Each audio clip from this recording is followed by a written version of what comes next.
अस्सलाम वालेकुम grade 9th। आज हम लोग पढ़ेंगे टॉपिक आज हमारा है फ्रिक्शन। ठीक है, फ्रिक्शन क्या है? The force that opposes the motion of moving object is called friction. कि ऐसी फोर्स कि अगर कोई ऑब्जेक्ट मूव कर रहा है, ठीक है, लीनियर वेलोसिटी के साथ या किसी भी वेलोसिटी के साथ अगर कोई ऑब्जेक्ट मूव कर रहा है तो एक फोर्स जो उस मोशन को अपोज कर रही है, ठीक है, तो वो क्या कहलाती है? फ्रिक्शन। अब हम डेली लाइफ से एक एग्जांपल ले लेते हैं कि देखो, अगर मैं एक बॉल ना ग्राउंड में ना थ्रो करूं, ठीक है, तो क्या होगा? थोड़ी दूर जाके ना रुक जाएगी ना। क्यों? क्योंकि जो ग्राउंड है आपके पास वो क्या है? रफ सरफेस है। वो क्या करता है? वो फ्रिक्शन अप्लाई करता है बॉल के ऊपर, और इस तरह से जो भी हमने बॉल को थ्रो किया वो थोड़ी देर के बाद रुक जाती है। ठीक है, अब हमें क्या गिवन है? Friction is a force that comes over into action soon as the body is pushed और पुल्ड ओवर अ सरफेस। के फ्रिक्शन ऐसी फोर्स है जो जैसे ही हम बॉडी को पुश या पुल करते हैं ना, साथ ही ना ये फोर्स एक्शन में आ जाती है। ठीक है, in case of solids the force of friction between two bodies depends upon many factors such as nature of the surface is in contact and the pressing force between them. कि अब मेरे पास बहुत सारे फैक्टर्स हैं जिनके ऊपर ना friction depend कर रही है। जैसे सरफेसेस कि अगर रफ सरफेस होगी तो वो ज़्यादा फ्रिक्शन होगी, अगर स्मूथ सरफेस है तो रफ सरफेस की निस्बत हमारे पास कम फ्रिक्शन होगी। ठीक है, या प्रेसिंग फोर्स की कितनी फोर्स के साथ हमने दोनों सरफेसेस को या दोनों ऑब्जेक्ट्स को प्रेस किया हुआ है। ठीक है, अब ना कभी ना आप अपने ना हाथ को ना बुक के ऊपर से, ठीक है, और कारपेट, टेबल, डिफरेंट ना पॉलिश मार्बल सरफेस, ईंट और इस तरह की चीज़ों से ना कभी आप रब करके देखिएगा। आपको ना पता चलेगा कि कौन सी सरफेस जो है स्मूथ है, कौन सी सरफेस जो है आपकी ना ज़्यादा हार्ड है। ठीक है, वो आपको कैसे पता चल जाएगा? कि जब आप अपना हाथ फेरोगे ना, आपको पता चल जाएगा कि जो डिफ़िकल्ट है ना, जहाँ से आपका हाथ या आपको खुद से फील हो जाएगा, ठीक है, कि वो रफ सरफेसेस होती हैं, और जहाँ पे आराम से आपका हाथ गुजर जाएगा आपको पता चल जाएगा कि स्मूथ सरफेस है। ठीक है, तो कोई भी सरफेस ना हमारे पास परफेक्टली स्मूथ नहीं होती।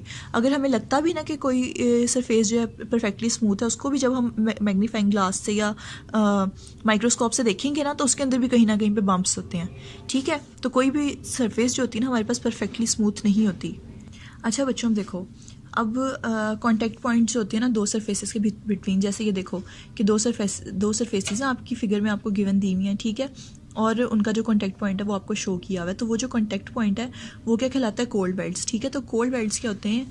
ये ऐसी सरफेसेस होते हैं जो एक ऑब्जेक्ट को दूसरे ऑब्जेक्ट पे से स्लाइड होने से रेजिस्ट करते हैं, रोकते हैं। ठीक है, अब जैसे जैसे अगर यहाँ पे मेरे पास दो ब्लॉक्स गिवन है, इनके ऊपर मैं वेट अगर रखूँगी तो इनके लिए टफ होगा, ज़्यादा मुश्किल होगा, डिफ़िकल्ट होगा कि वो जो है क्या करें कि एक दूसरे के ऊपर से स्लाइड कर जाएं।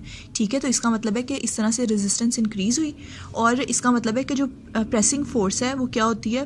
वो फ्रिक्शन को इंक्रीज़ करती है। कि अगर प्रेसिंग फोर्स ज़्यादा है तो मेरे पास फ्रिक्शन भी स्लाइडिंग सरफेस के दरमियान ज़्यादा होगी। ठीक है, तो friction is equal to the applied force that tends to move a body at rest. कि फ्रिक्शन ऐसी फोर्स है जो बॉडी को ना रेस्ट पोजीशन पे लाने की कोशिश करती है। ठीक है, अब जैसे जैसे हम अप्लाइड फोर्स इंक्रीज़ करेंगे तो मेरे पास फ्रिक्शन भी इंक्रीज़ होगी। ठीक है, तो friction can be increase to certain maximum value. अब इसकी भी कोई ना कोई वैल्यू है।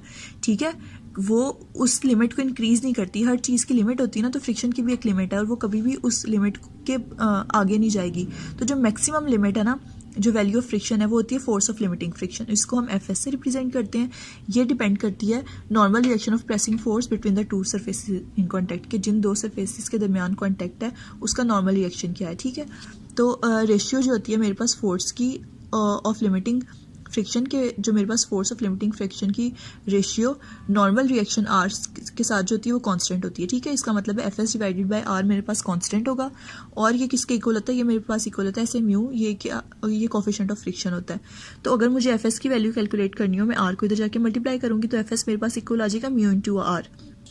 अच्छा जी, अगर m है मेरे पास किसी ब्लॉक का मैस, तो फिर हॉरिजेंटल सरफेस के लिए मेरे पास r इक्वल होगा mg के।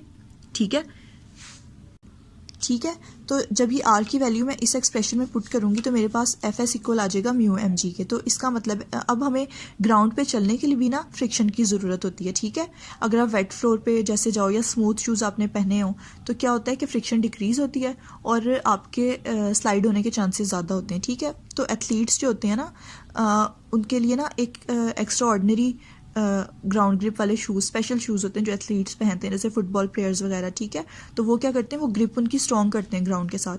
ठीक है, और ये जब वो फास्ट भागते हैं तो ये प्रिवेंट करते हैं, ये रोकते हैं कि वो स्लिप ना हो ग्राउंड के ऊपर। ठीक है, तो इसी तरह से जैसे आप अप्लाई करते हो ब्रेक्स, ठीक है, तो क्या होता है आपकी बाईसाइकिल रुक जाती है ना। तो आपकी बाईसाइकिल इसी तरह से रुकती है कि जो रबर पैड्स होती हैं ना वो क्या होती हैं, जो रिम्स होती हैं उनके दरमियान प्रेस होते हैं और इस तरह से फ्रिक्शन इंक्रीज़ हो जाती है और इस तरह से आपकी जो बाईसाइकिल है वो स्टॉप हो जाती है, ठीक है।